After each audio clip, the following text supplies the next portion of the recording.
Alrighty, let's get to this.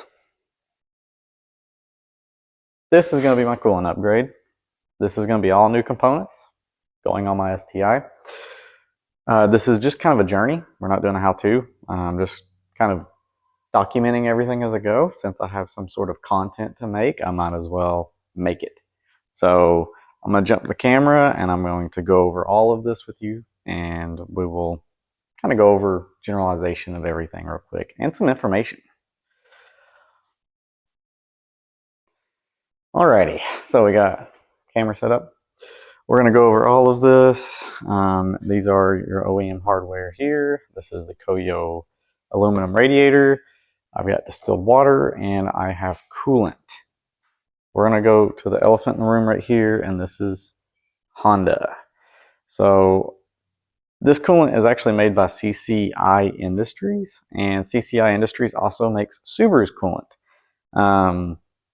It's the same blue coolant you would get with super coolant from Subaru, except Honda is much cheaper. If I have it, I'll post the MSDS on the actual chemical components in it, and you can kind of see it's similar. Then we have our Koyo. I'll unbox it here in a little while. It's a polished aluminum radiator. I will be painting the top tank black. I do not like the polished aluminum look. Going to go over here. We have our upper radiator hose, our lower radiator hose, our lower brackets. We have our isolators for the lower, isolators for the upper. We have our upper brackets. We have brand new hose clamps for upper and lower hoses. This is the other one as well. And then we have all new bolts and hardware. We also have radiator packing. This is something people leave out. This is the kind of that factory foam that they put between a radiator. It's a weird foam. It almost feels like silicone, but it goes between the radiator and the core support. It helps with airflow. And then we are also going to be putting on a cylinder 4. This is a cylinder number 4 mod. This is from Clerk Motorsports. Really nice piece, all billet, actually really cheap for the cost.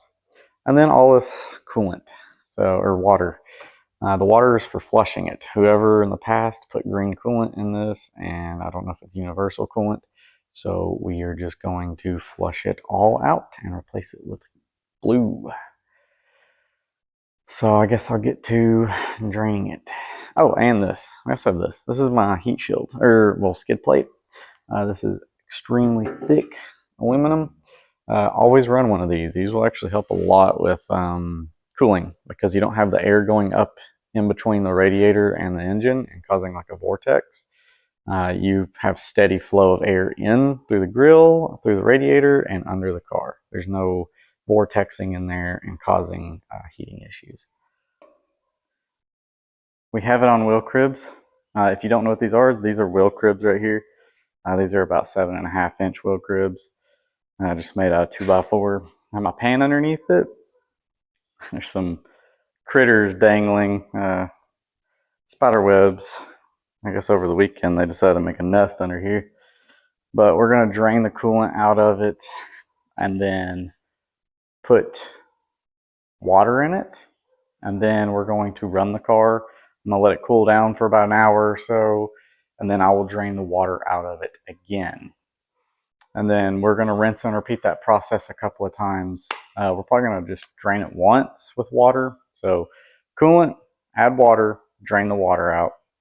Then after that, I'll probably start on the cylinder 4 mod. That way, when I do the next few rinses through with water, I can go ahead and rinse it out where I have to open up the block and put all of this on there, because I have to put you have to put this fitting on the back side of the block itself.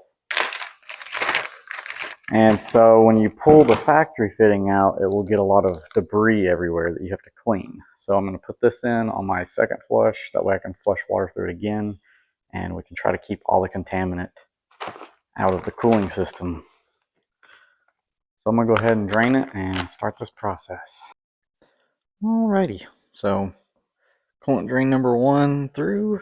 Already bled. This is straight water going into it now. I've already bled it, ran the vehicle, and now I just have to drain this one out. And then after I drain this fluid out, I'm going to pull the intercooler off, and then we're going to go and try to aim for the cylinder 4 cooling mod. Alrighty, and here underneath the car on the driver's side, you can see that hex head right there. Right there. That one we break loose. It's a 12 millimeter. You just use a lengthy extension. There's plenty of videos on it. It goes right here, and then breaker bar and break it loose. It is gonna pour coolant, so I'm going to try and rig something up underneath it to catch it and drain it out in one piece, so I don't just coat my whole subframe in coolant and have to clean more stuff up later. Well, I got the plug out. As you guys can see, there it is. I made this contraption of using aluminum foil to create kind of a funnel so that way all the coolant would drain out of the block into my pan, but apparently I drained it good enough, there's no coolant coming out, so that's positive.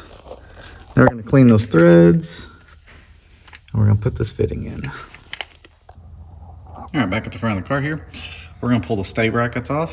I got the radiator out. It's pretty easy to get a radiator out of these. You just hose, connector, and then disconnect the power steering hose and just turn it up and pull it on out. It's pretty easy. These are the stay brackets. As you can see, they're pretty rotten. They're not like terrible, but they're scaly. Actually, yeah, they're scaly. If you know anything about Subarus, these just tend to rot for some reason. I don't know why, but the rubber's pretty trashed in it too because it's all hardened. So we got the new ones here, and then I'm pulling the other one out. And then tech tip, if you're using a wrench in here, I'll give an example. Make sure, I'm using a long socket, but if you use a short one, you'll be fine. But make sure you go this way when you ratchet out. You don't want to go into your fins here. You want to go out. And if you do, you want to be very gentle coming back so you don't tap the wrench on the fins. And then we're going to get these out. Going to probably just hit this with a wire brush and then hit it with some rust converter. And then we'll put the new stay brackets in. These just tend to rust a lot on Subarus. I've had 3 now. I live in the South. And there's always rot right here on this little K-frame, K-member. And these just tend to go for some reason. Apparently they're very big on rotting out too, because when you buy a kit, they just come in a kit. So. All right, so I got everything painted down there. Wire brushed and then painted, so hopefully some rust protection. I'm gonna go ahead and put the brackets in, and we're gonna go ahead and put the radiator in. Got it pre-installed over here, so everything's already bolted up. And we're gonna drop her on in. Oh, new brackets are in. As you can see, new hardware, new brackets. They're in. Looking nice and clean now. What's up, guys? So a few days after the original video, I've kind of just pedaled on this a little bit. I've got work and other stuff to do. I work 55 hours a week, which isn't much to some people, but it's a lot to try and work on cars. So 4th of July just happened, so my floor's a mess because my tables, except for this one, got robbed for 4th of July, so I had to put everything on the floor. But the update, you guys have probably seen a few little updates here and there. We have the radiator in. Koyo rad, we have the new hoses, new stay brackets, new isolators, new lower stay brackets and isolators. I also put the OEM foam. You can really see it, but there's foam in between the radiator and the core support. Kind of see it right there. And then upper foam and lower foam from the factory. And then we put the cylinder 4 mod in. I haven't recorded anything about that. So the Roger Clerk one, the Roger Clerk is great. Very high quality. Recommend it to anybody with a right-hand drive car. The problem I can see is Roger Clerk is mostly based with right-hand drive or England. the UK really. And this being left-hand drive, the steering shaft is right there, so their hoses are just a little too long and hit the steering shaft.